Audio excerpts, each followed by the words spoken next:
मैं पहले तो अधोसंरचना को समझ लूँ, अपनी व्यवस्थाएं समझ लूँ, इसके बाद मैं अपने दौरे कर लूँ। अभी पूरी हमारी जो ग्रामीण स्वास्थ्य व्यवस्था है, तो इस स्वास्थ्य व्यवस्था में हमको कमियां क्या हैं वो दूर करने का प्रयास करेंगे। हमारी तरफ से शासन की जो नीतियां हैं उनमें कहीं अगर कोई क्रियान्वयन में कमी हो रही है तो उसको दूर करने का प्रयास करूंगा कि ताकि हम 100% लक्ष्यों को प्राप्त कर सकें। और मैं देखता हूं, क्योंकि जो मैं सुनता रहा हूं अभी तक, उस पर यह मुझे ज्ञात है कि दूरस्थ अंचलों में चिकित्सक हमारे या तो जाते नहीं हैं या कम जाते हैं या नहीं रहते हैं।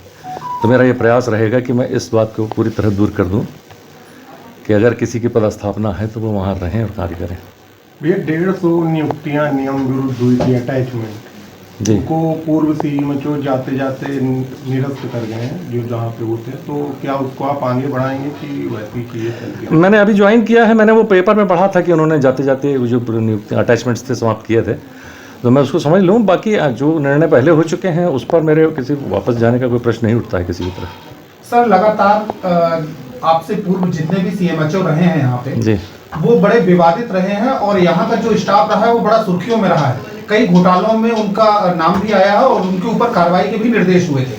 क्या सर वो जो जांच अधूरी थी या जो कार्रवाई अधूरी थी वो आगे संचालित होंगी या यथावत रहेंगी? मैं समझ लूँ इस बात को। मैंने अभी चार्ज लिया है, अभी तो मैं जा रहा हूँ बैठक में, अभी आयुक्त महोदय बैठक ले रहे हैं, मैं तुरंत उसमें निकल रहा हूँ। लेकिन समझ के जो भी उचित होगा, देखिए न्यायपूर्ण और उचित ही कार्य होगा, यह पक्की बात है। मेरी कार्यशैली से आप स्वयं परिचित हैं, तो इसलिए आप चिंता मत करिए।